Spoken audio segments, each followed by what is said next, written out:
Yo, what up? 你要见还是我 Yo,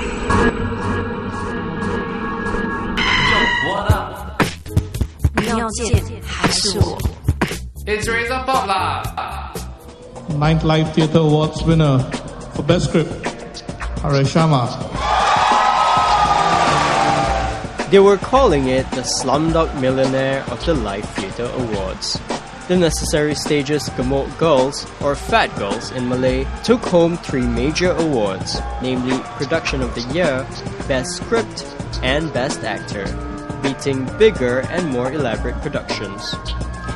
Gemuk Girls is about political detention and scored on the strength of its stellar script, acting, and direction. The victory certainly took its cast and creators by surprise, not least because of its polemical subject matter. It's about a family caught up in kind of conflicts because they discovered that their relative was detained for some time. So Najib plays a character from the 60s who was taken in for detention without trial. And Siti plays his granddaughter in the present with Alin Mosbit, who is her mother. And they discovered the news that he was detained. I was very kind of disturbed by the whole idea of political detention without trial and ISA and all that. And we knew people who were detained in 1987, so I thought maybe that can be the core. But then, of course, the depth will be in family relationships. And that's why we created a character who was detained in the 60s. We wanted to look at Singapore history, we wanted to look at family issues, and yeah, so that's how it all came about. My temple, my sweetness, my flower, my temple, my sanctuary, my shelter. In the Best Actress category, Nurlina Muhammad beat 4 other actresses, including Yo Yan Yan, to take home the coveted prize. My temple. Congratulations! Thank you. Best Actress. That's a big deal. Well, I think the nomination in itself, they're all big deals. That's what they all say. Come on. No, I think honestly, the performance to me was more of a big deal. And this is just the icing on the top. I happen to be an actress who likes to work collaboratively. I like to create at the same time. And I have my own vision as well for the character. So it gives you a greater sense of belonging. Yes, and ownership of my work. Some people have said that, I tend to be just like a director. I direct myself some ways. But what I see it as not that, but I see it as I take back the process and I dissect it and I come back and I offer a different alternative. But ultimately, everyone has a say whether that alternative is acceptable or not. So we come to the floor negotiating, bringing, and collaborating. And that's the kind of environment I like working in. All right, did you guys understand that? You better. I mean, we're talking theater now. Okay, what was your role about? We actually it's an ensemble piece, and it was experimental. So it's hard to actually pin down what you were playing. Is that right? Yeah, it's true. But I know I play a double character. Yeah. I know that far. Even when you're doing it, sometimes you don't know what's happening. No, well, there's a double character. I'm playing 2 characters, and they feed off each other. The whole story is about a group of people trapped in a sports hall. And then the sports hall is created in a way that sports become a form of religion. Meanwhile, in the Best Supporting Actor category, the ever funny Sebastian Tan clinched the prize for playing the Queen in Snow White and the 7 Dwarfs. Sebastian, congratulations. You won for playing the Queen. In Snow White. The Queen with a capital Q, no doubt. Yes. And that wasn't too hard of a role to play, was it? Oh, well, it's very difficult, trust me. I mean, it's painful. The heels, everything is painful.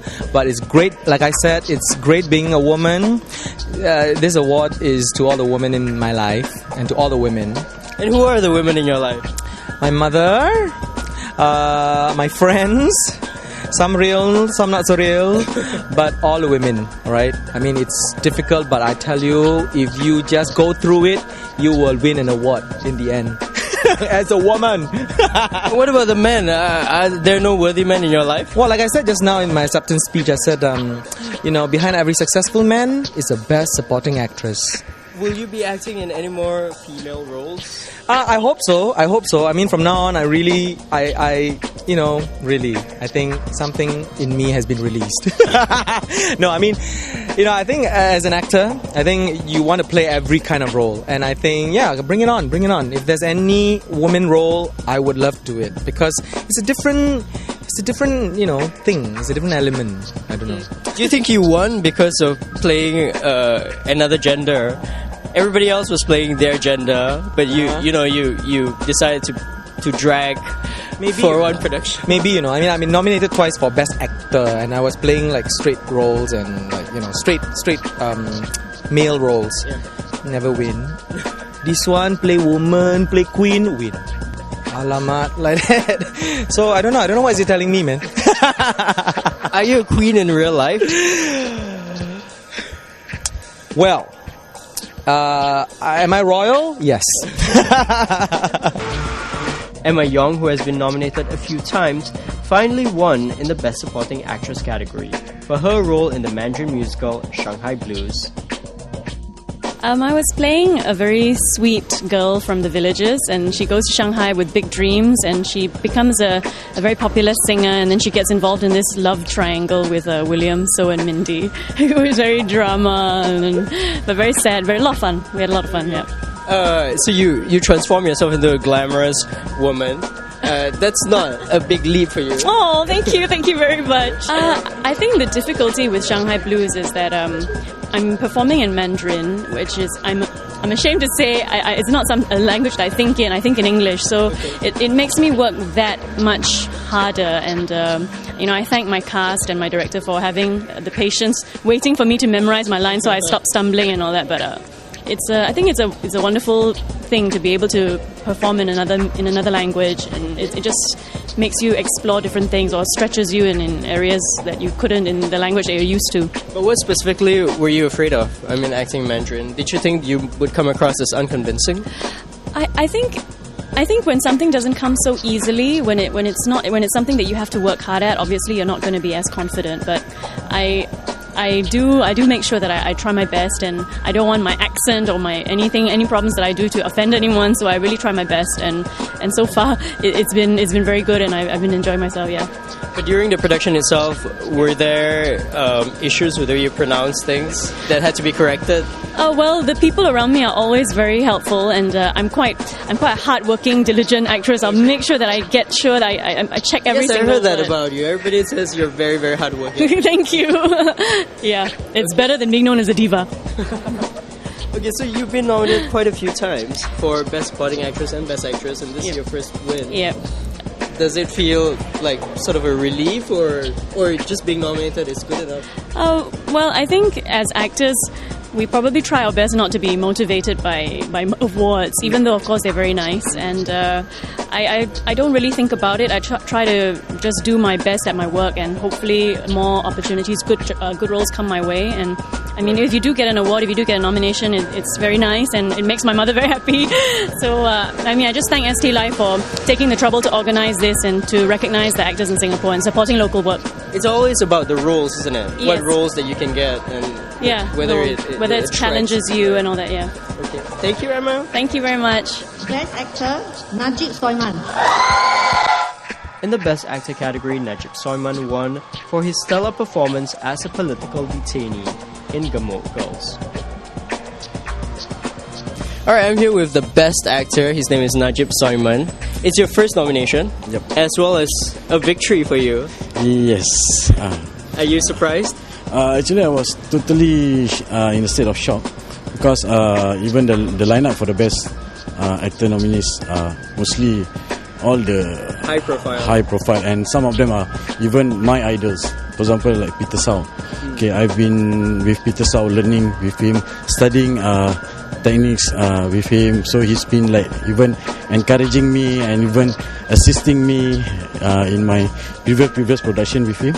So Peter Sau is one of them, and like Nur Effendi Ibrahim, he's my boss when I'm in Kamatra. Yeah. So it's like wow, every one of them is like a high profile. So I'm still in a state of shock. You've been acting since 1994. But mostly, you started out in school. Yeah. And then you became a full-time actor in 2004. Yep. You were formerly an engineer. Yeah. How does an engineer make that leap into full-time acting? Okay, the reason is actually quite simple. I take engineering because of my parents. Because at that moment when I want to go to LaSalle, it's a bit hard due to financial. Yeah. So I got to switch way, go to engineering. Yeah. But the love in the art scene, especially the theatre scene, makes me come back here to do it full time. Let me ask you this, moving from engineering, which is a fairly stable job, to the arts, which is sometimes there's work, sometimes there's no work. How is that like? Okay, for now, actually it's very hard to survive in the art scene. But what I'm doing now is that I'm teaching in schools. I'm teaching in Ngee Ann Poly, but as an instructor, drama instructor. So that's my monthly income. So production is like a bonus. So that's how most of us survive. Any regrets about switching lines? No regret at all. No regret at all. Totally no regret. And especially today, it makes it all worth it? Yes. Yeah, it's really, it's like paid off everything. The hard work, all that. But I won't stop lah. Still keep producing. I hope good place, good character, and I hope the theatre scene in Singapore will reach the world, the eye of the world.